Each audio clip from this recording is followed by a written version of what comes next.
Good afternoon, everyone, and welcome back to another Adobe XD Daily Creative Challenge. My name is Howard Pinsky, Senior XD Evangelist here at Adobe, and I'm excited to be back on this Wednesday afternoon. I hope you're all doing well. If you are tuning in live here on Behance, let me know in the chat who you are and where you're tuning in from. We've got Ankita and Vivian, Brett, Sam, Ruth, Golden Rose, Raul.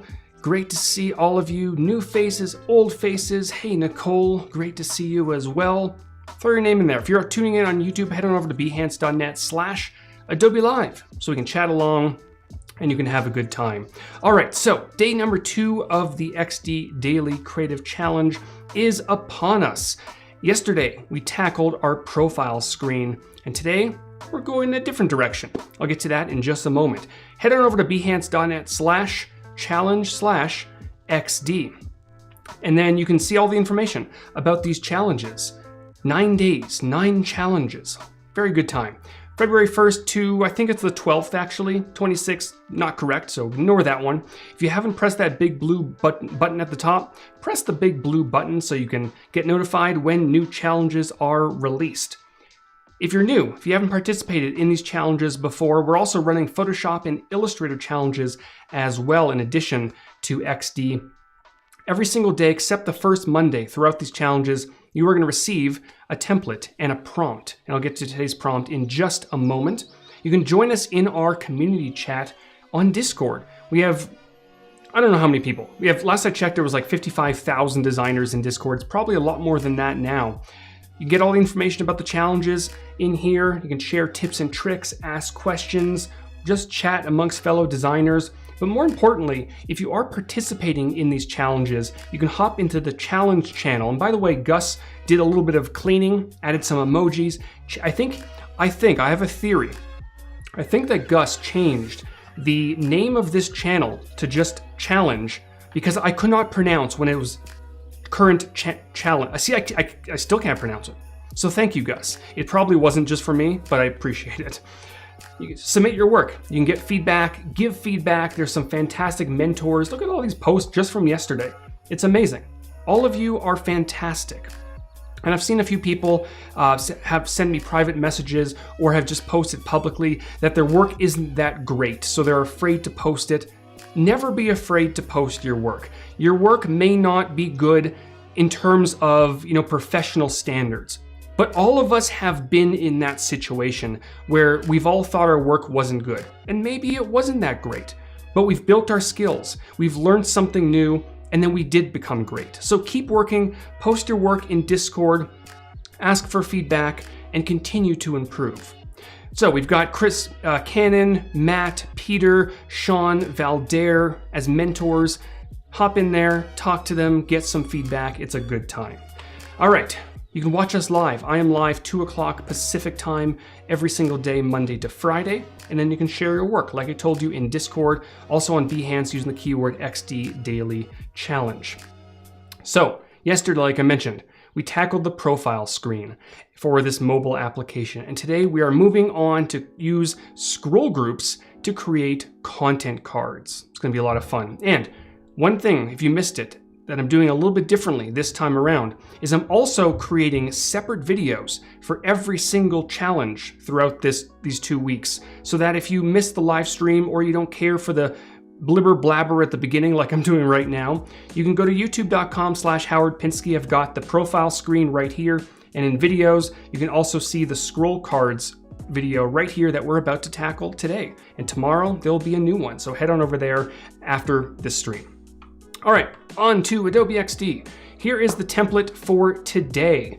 Again, the prompt is to create content cards that extend horizontally off the artboard or vertically. We're gonna explore vertical as well. Then we're gonna use scroll groups to add interactivity.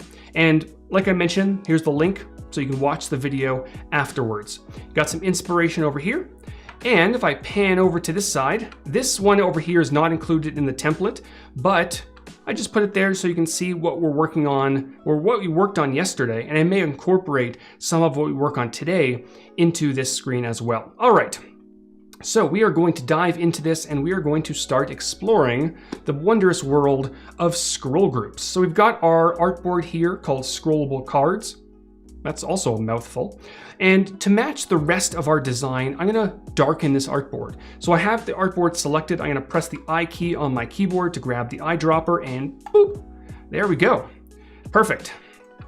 Eric says, how long has it been running? Or Eden says, how long has it been running? So if you're talking about this stream, it's about 5 minutes. If you're talking about these daily challenges, basically forever. We've been doing them for a long, long time. And I've hosted a ton of them. I'll be back in March as well.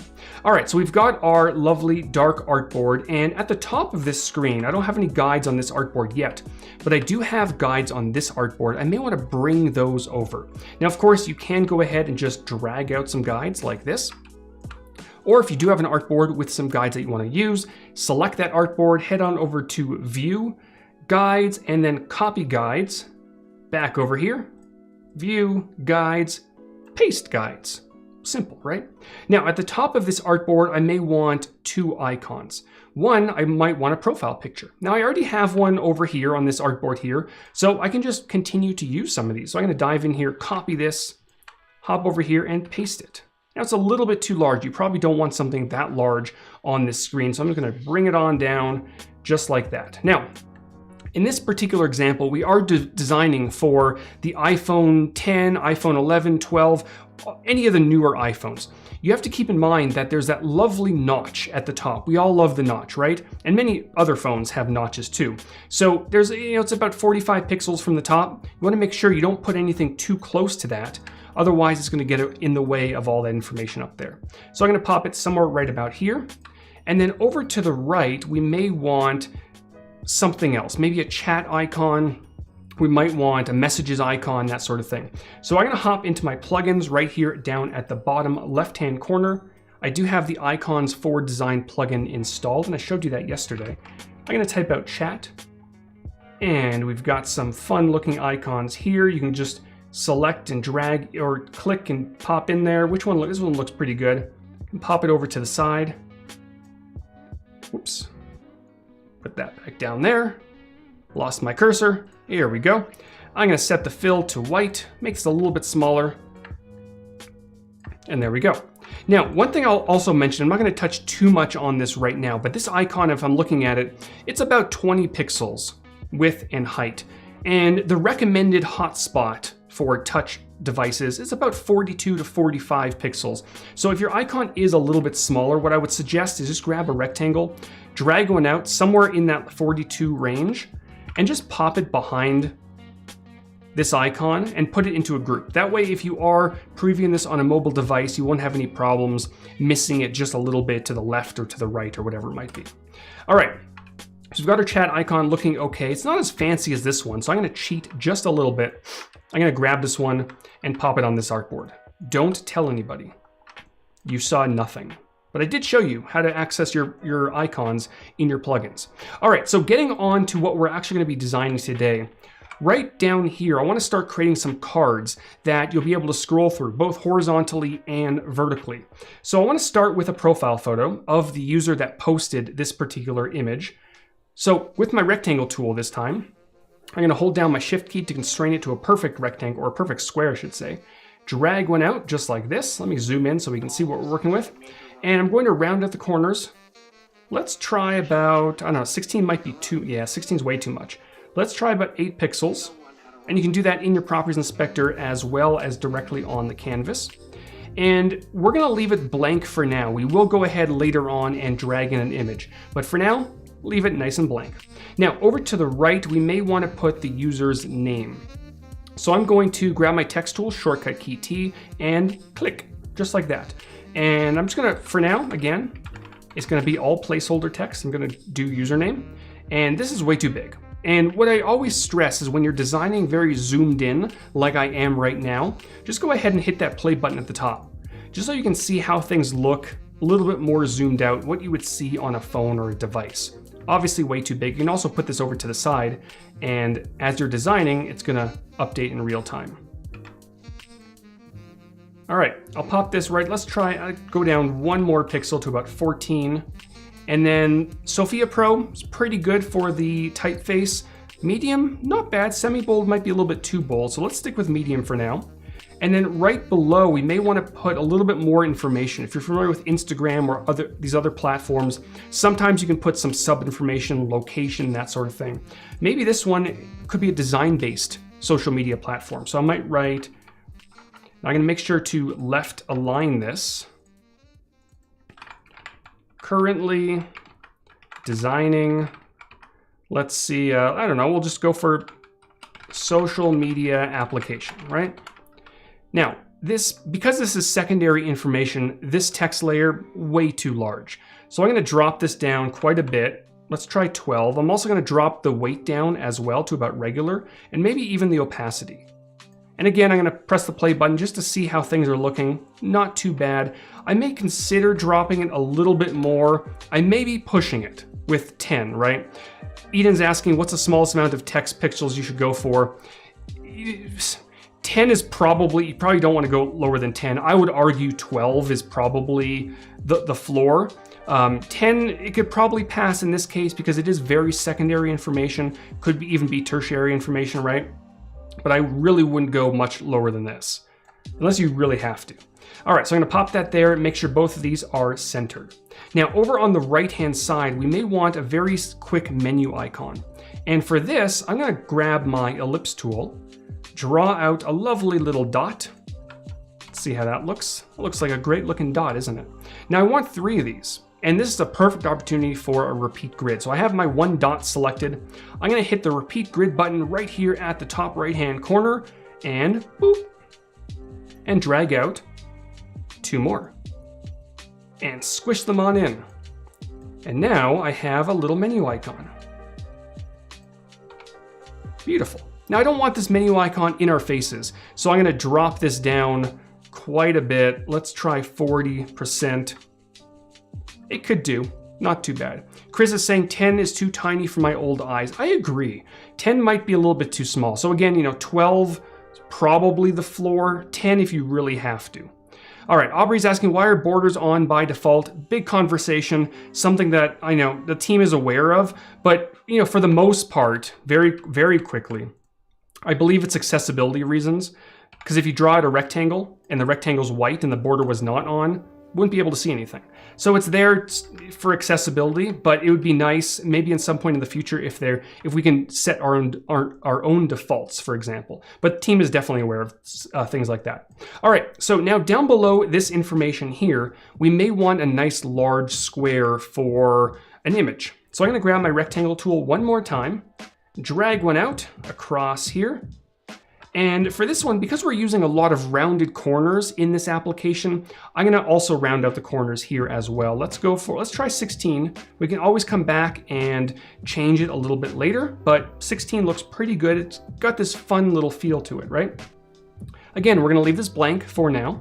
Now down below, if you're familiar with Instagram, Facebook, basically every social media application, they have icons under some of the content to like or comment or I don't know, share, for example. So we're in the icons for design plugin. We're gonna go ahead and just type out thumb, and let's go for a nice line-based icon.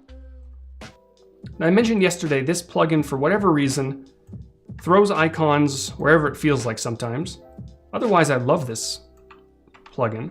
One might be too small. 1.5 might work. That could do. That'll do, pig. And then we might want message. Ooh, look at that one. That's a fun one. Makes it a little bit smaller as well. Bump this down to 1.5 to keep consistency, and maybe a share icon. There we go. Change this one to white. 1.5. Bump it down till it snaps. And then over to the far right, we may also want the ability to bookmark, for example. Bookmark, there we go. Also another fun one. 1.5 and drag it down. Now for this bookmark icon, I'm gonna fire it all the way over to the right. But for the ones over here to the left, I may want to make sure that they all align really well and really nicely from each other. So I'm gonna move the share icon into place. I might want it somewhere in this area here. And what I can do now is I can select all 3 of these icons. You can do that on canvas or in your layers panel. And then at the top right-hand corner, you've got your alignment and distribution options. And if I press this one right here, distribute horizontally, it's going to look at the first icon and the last icon visually on the canvas and align everything else nicely in between it. And we can also pull them out now using responsive resize, and that looks pretty good. All right, the final thing we're going to add is a little bit of a text layer right underneath. And for this one, instead of simply clicking, I am going to click and drag so I have an auto height text box. And let's go ahead and recently started designing this social media application after watching the XD. Well, I can't spell today.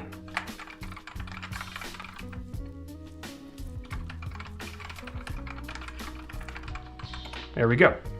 So what you noticed is with that auto height text box, when I got to the end of it, as you would expect, it automatically bumped down to the next line. So you don't have to hit return or enter or any of that stuff. It just works.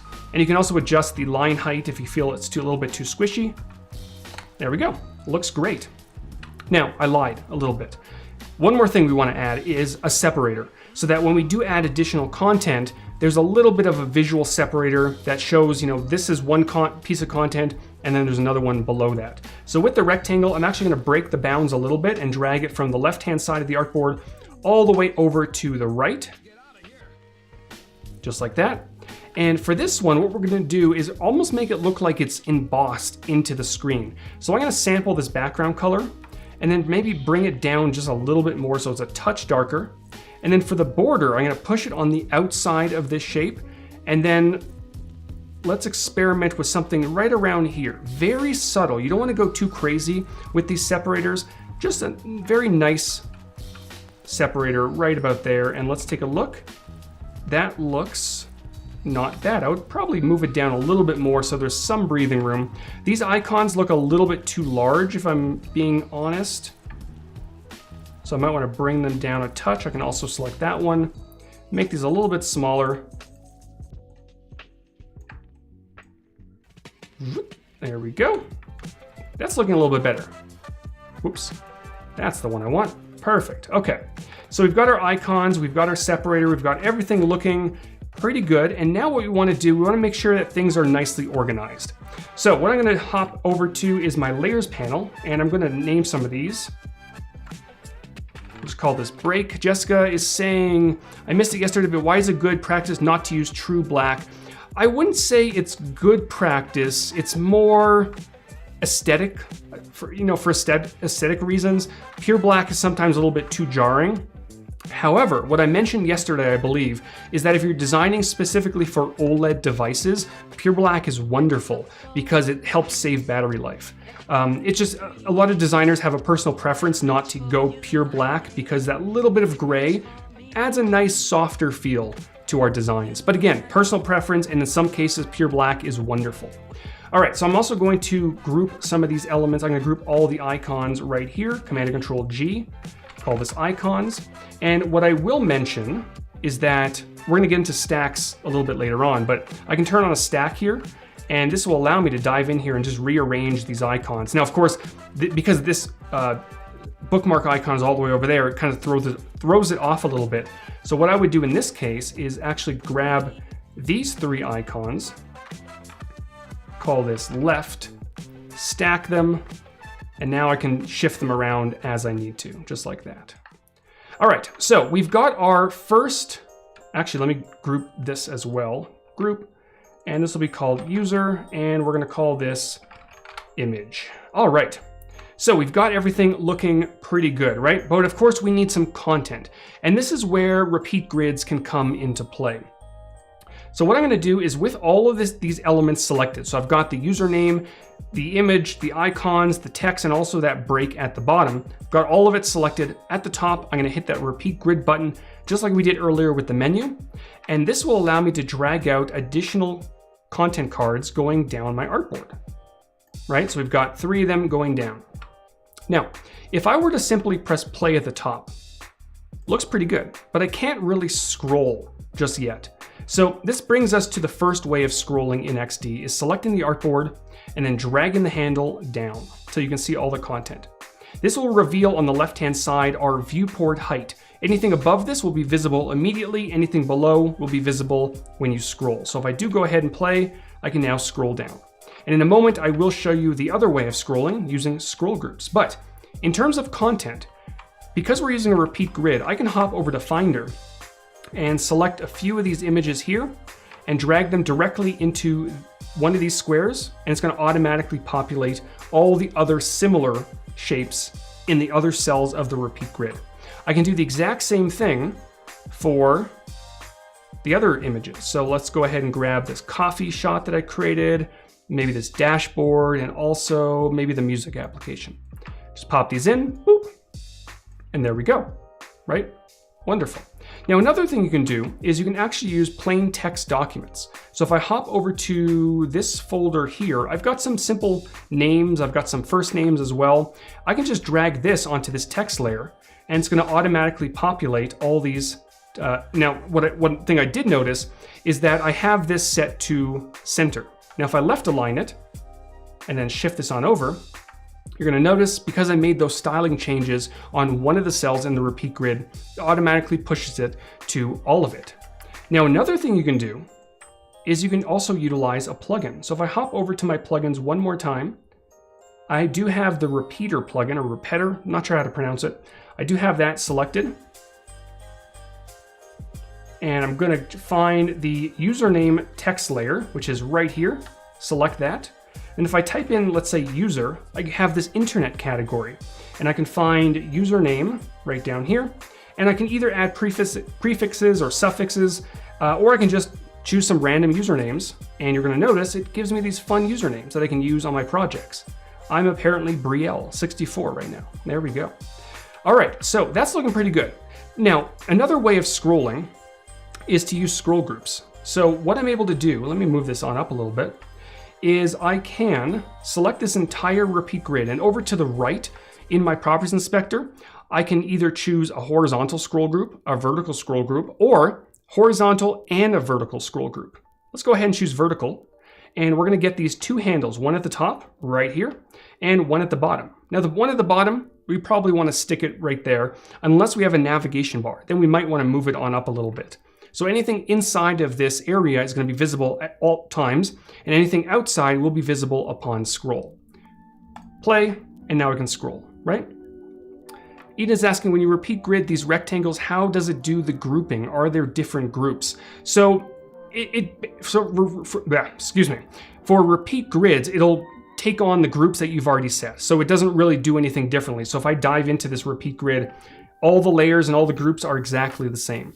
Now, of course, you can make your own groups, or if you do stacking, sometimes it'll create groups for you, but for the most part, it just keeps the same groups as you have. Now, another way of doing scrolling is horizontal. So let's say, for example, inside of this particular area, you may want some additional content going across. So I have this one image selected. I'm going to turn this one into a repeat grid as well. Command and Control R, and let's drag out a few images. Now I can't see them right now because they're outside of that scroll group, but inside of this repeat grid, I can also drag in some images. And it's going to populate this repeat grid. And it's also going to apply that repeat grid to these ones down here, right? So now what I can do is, with this repeat grid selected, the second one, I can enable a horizontal scroll group, just like that. And now I can scroll down my artboard. I can also scroll across. There we go. Melissa's asking, can you have a repeat grid within a repeat grid that scrolls separately? I think I just covered your question, I believe. If not, definitely let me know.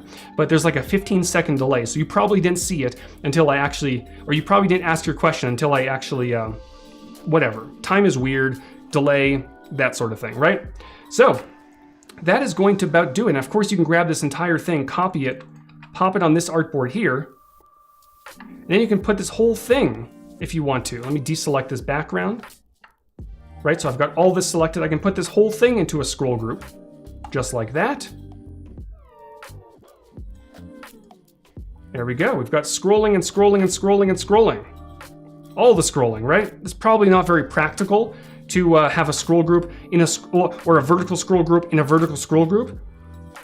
Sometimes you got to do it, right? And that is going to wrap it up for today and the XD Daily Creative Challenge day number 2. Again, if you missed today's stream, I guess you didn't because you're hearing me say this. But if you want to watch a more condensed version, there is a link in this template right here. Also, youtube.com/Howard Pinsky. Big thank you to everyone who has joined me today. I will be back tomorrow with day number 3. What are we doing tomorrow? Let me double check and give you a bit of a hint. Hold on. We are doing... I don't know. That's good. Let me actually open this up. It just says feed. I don't know what that means. I completely forgot what I'm even doing. Let's see, we are designing...